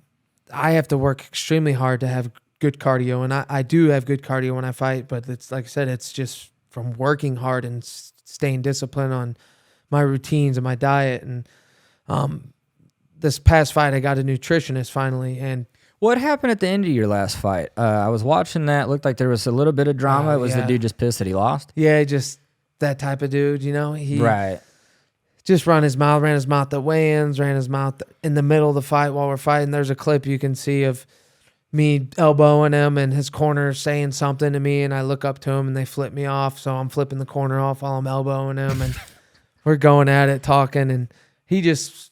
Still, them guys, those guys you whoop their ass and they're still talking. Right, that's me. I get my ass beat and I still run my mouth. He was one of those guys, and it is what it is. It don't bother me. It was just, do you know him at all? Or no. Where is he? South Carolina. Oh, okay. They brought him in, and I'll give the guy respect. He took it on 2 weeks' notice. The guy was supposed to fight, broke his thumb, and couldn't fight, so they got this guy. So respect to him for taking the fight. Who was it? What was his name? Jeremiah Scott. Scott. He's tough, dude. He's on a He looked like a tough guy. He's on a 4-fight winning streak of 4 finishes, and is he more of a striker, I guess? Striker, jiu-jitsu guy. Yeah, see, like I said, the jiu-jitsu thing. I mean, you put him down and he couldn't do anything. Right. If I got to fight someone and they're like, "Oh, he's a black belt in jiu-jitsu," that's what I want. I want a guy that's primarily jiu-jitsu all day long. Right. Because I mean, in jiu-jitsu, like, we don't work takedown defense. We don't even hardly work takedowns very often. And there's so many things that, like, I was just telling, like, the last time I was at the gym, I was like, dude, I just want to learn how to wrestle. And I thought about hitting up my buddy Carl, Carl Lawrence. I thought about just like I got Matt's here. I'm like, I could just call him, in the evenings, and like, I'll just have him teach me how to fucking wrestle.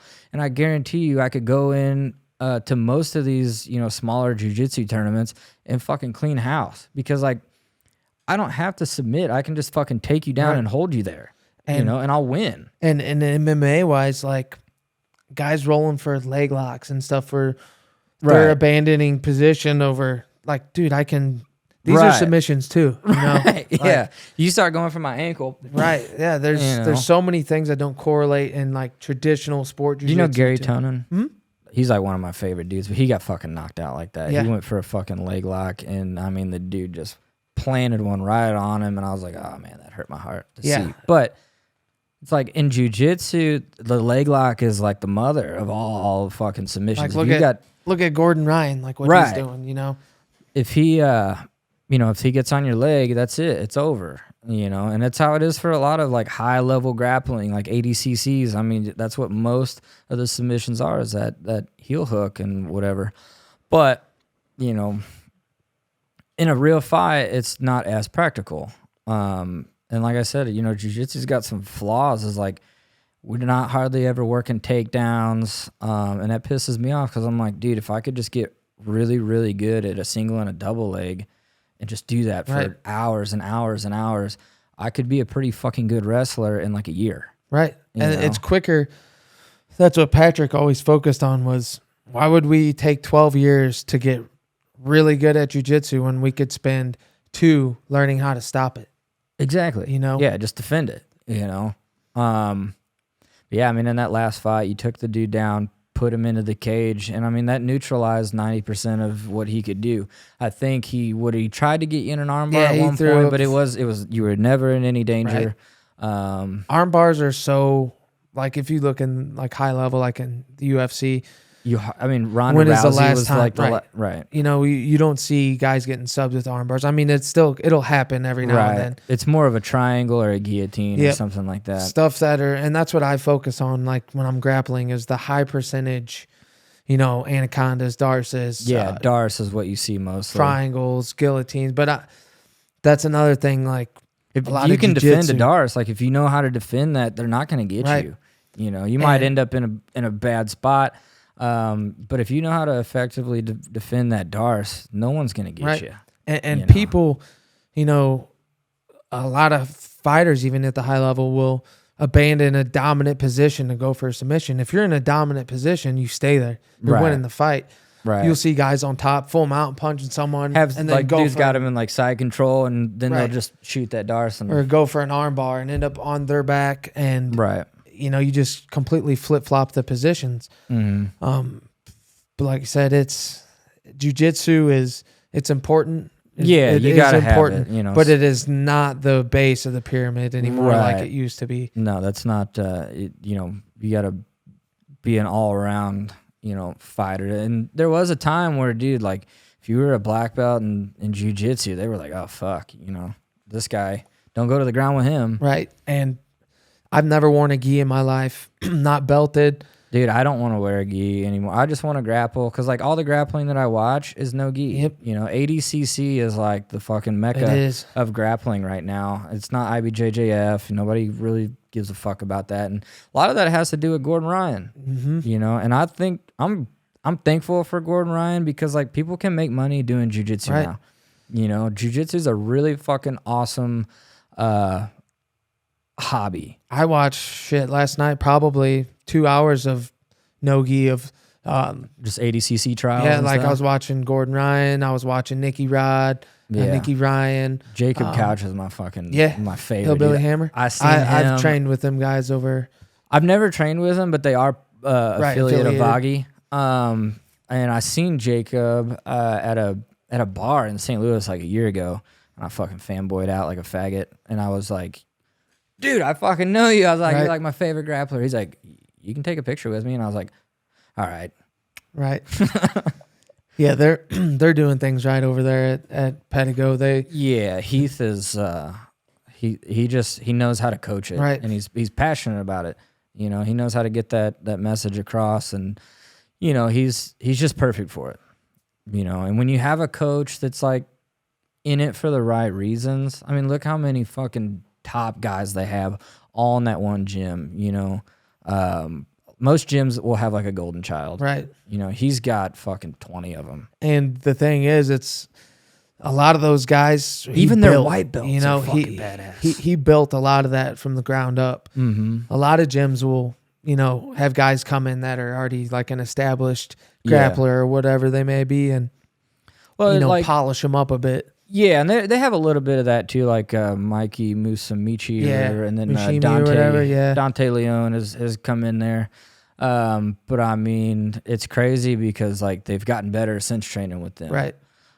So no, jiu-jitsu is awesome, and I was saying, Gordon Ryan changed that sport a lot. Right. With the he was kind of a Jake Paul of that of that sport, talked a lot of trash. He didn't have a whole lot of time as a black belt, and he was just a fucking murderer, killing everybody. And then he had his big, his social media moment when he slapped Galvo. Right. And that was, hilarious. And then he beat him. They got on the mat and he fucking beat him. So, but yeah, there's some guys making money in that sport now. Right. And that's really fucking cool. And that's why people ask me, like, you think Gordon's gonna fight? And I'm like, no. And there's no need for him to, and he will tarnish. It will tarnish what he's done in jiu-jitsu. Yeah, to see him get knocked out or something. Yeah. And I think he'd be smart not to fight. But like I said, he was just down in Florida at American Top Team. He came through. I didn't know he's a lot bigger than me. Right, yeah. But watching him in the room and when I was at Glory, like guys like Roberto Jimenez came through. Yeah. I rolled with him. You know, it's cool. Like the different guys you get to roll with high level wise, and Yeah.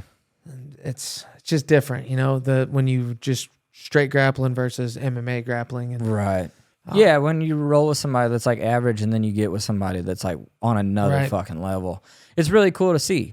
You know, somebody that's dedicated that much time to become that good at something, it's really fucking It cool. is. Even if it's like fucking woodworking. right. You No, know? and I say that all the time, man. Is the people that are elite and whatever they do, there's no luck. I mean, there's luck always. You gotta Right, have a little breaks. bit, but that's not what's making it. No, You know? the people are grinding. They're perfecting their craft. Mhm. That's what I said. When I see greatness or whatever, like you said, it could Right. be woodworking. It could be Respect. anything. I respect it. Like the time of people sacrificing or the things they gave up to do it for Right. some no money or no Right. gain. Some of just these people passion, are you know? really, really good at something that is not fucking paying the Right. bills. We covered just about everything. I mean, do you have anything that, you know, you want to maybe give to the fans, you know, a message for some of the young guys that might be watching this, you know, maybe people out there that are kind of struggling with, Yeah. you know, Like- some advice? You know, Grant says this all the time. This Grant, is what's his last name? Grant Dawson. Grant Dawson. He always says this, and it hits home. It's everybody struggles. It don't matter who you are. Everybody struggles. But if you don't have purpose, you struggle for nothing. Right. You have to have a purpose in life, and that's the biggest thing. Is, you know, it's going to be hard. I still struggle. You know, everybody struggles. Yeah. But I have to be able to sleep at night. You know, like Yeah. I want to know that I've turned over every stone. I'm going to run that flag up the pole every single day, and I can sleep at night. I may not have all the money. I might not have everything I want right now, but I have my peace of mind. Mm-hmm. And your purpose. And exactly. And that's so important to me. And like I said, showing that to people, it don't matter who you are. It don't matter, you know, where you come from, what you do, what you want to do. It's just be passionate about it and show up every day, you know? And Exactly. that's, And it's not just, you know, for the gym. Show up for yourself. You know, show up in life. You know, even if you're just a fucking janitor or working Right. at fast food, be the fucking best person there. Because guess what? If you're not even going to take that serious, if you get the opportunity to go to the next level, you're not going to take that serious. You know, and my dad always told me that. And like, my dad's not a professional athlete. He's not a super millionaire. But he did always tell, and it used to fucking piss me off whenever he would say this, you know. He'd be like, you know, be the best that you can possibly be. You know, it doesn't matter if you're working at McDonald's. Be the best fucking burger flipper. Right. And what he meant was, if you're not the best there, you're not going to be the best as the CEO. Right. You know, no one's going to wave that magic wand, put you in that spot that you want to be, because guess what? You're not ready for it. right. You know? And you see that so much, and people are just waiting for something to happen. You know, Yeah. you can't wait for it and expect The scrolling, you know, just Right. mindlessly scrolling. When you're not putting in the work, you're not trying to be the best at even the little things. Those add up, and Yeah. like you said, you ain't gonna wake up one day and be a CEO of a Fortune 500 company by not working hard. You're not going to wake up one day and have a belt strapped around your waist Right. either, you know? You're not going to be first place, you know? That girl that you fucking think is hot is never going to want to be on you if you're sitting there fucking doing nothing. And, you know, it's sad to see all these men out there that, you know, are not working, don't have a purpose, and don't know how to find their purpose. And, you know, it's hard to be a man in this country right now. Like, it is very. Nobody's got your back. Nobody cares when a man is sad. You know, so you gotta do it on your own. And the only way to really, if you're depressed, you know, scared, confused, not making any money, the most rewarding thing to get yourself out of that ditch is doing it yourself. Is finding that purpose and being able to say, I dug myself Right. out of that hole. Nobody came and grabbed me. You know, nobody waved a magic wand and made it better for me. I did it. And like that struggle and the difficulty of it, that's what gives you, that's what lets you know that Right. you're doing the right thing, the difficulty. Embrace that. Love the difficulty. Love the suck. You know, Right. You got to. It like you said, nothing's gonna come easy, and if it is, it ain't worth it. right. And that's what I want my kids, you know, my close family and friends and people that, you know, pay attention to anything is it's not chasing that money. I want money. Don't get me wrong. Right. I want money, but I'm not chasing that. I'm chasing the passion and you know, a purpose, and it'll line up eventually. And I see this all the time. There's so many guys out there, you know, in our area, and you know that they got all the toys. You know, they got the boats, they got the side by sides, the big house, their trucks, whatever it may be. But it's like, are you happy? And if you are, good for you. And I'm not hating on you. Mm-hmm. But if all that possession is killing you, right, because if you don't get to play with any of your toys, and it's you're working 60 hours a week to try to keep up, you know, keep the lights on and doing all this, that don't matter, man. And like I said, I've seen it. I've seen a lot with, you know, people in general. And the I'd say the biggest thing I've taken, the blessing wise, from getting cut from the UFC was a lot of people were there when I was on top, you know. Everyone was there. And when I got cut, it's like you disappear. And I'm thankful for that, because you see who's in your corner. It gives you that fuel. And I love it. So for the people out there that, you know, people don't want to see people succeed a lot of the times. It's a reminder of, you know, when they don't chase their dreams and they didn't do what they needed to do. When someone else they see is doing that, they like seeing them fail, because then it's like, oh, you know, I'm safe. I made the right choice. Yeah. That's so ridiculous. It is. And preying on people's downfalls instead of working on your own come up is so ridiculous. You know, hating on people that are doing something while you're not doing anything, you know, or hating on people in general. Right. Even if you're like, you know, working on becoming a champion or working on becoming a, you know, a CEO or a multimillionaire, and you're fucking hating on other people that are also trying to do that, like, that ain't getting you nowhere. No, and that's what I say. I want everybody to succeed. I want people to, you know, to be successful, to be happy, and truly be happy in life. And, you know, it's like I said, that hating and worrying about everything else. I don't care what everyone else is doing. I'm worried about what I'm doing, make sure my family's straight, making sure I'm working on what I need to. And hey, I want my boys to succeed. I want my family, you know. Yeah. And I'm not worried about everybody else. I just stay in my own lane. Exactly. All right, well, we're going to end it right there. Dakota, thank you very much for coming on the show. I hope you guys enjoyed the episode. Before we get out of here, make sure to hit that subscribe bell, give this video a thumbs up, and stay tuned for more. Dakota, we look forward to having you on again. Yeah. We'll catch you guys in the next video.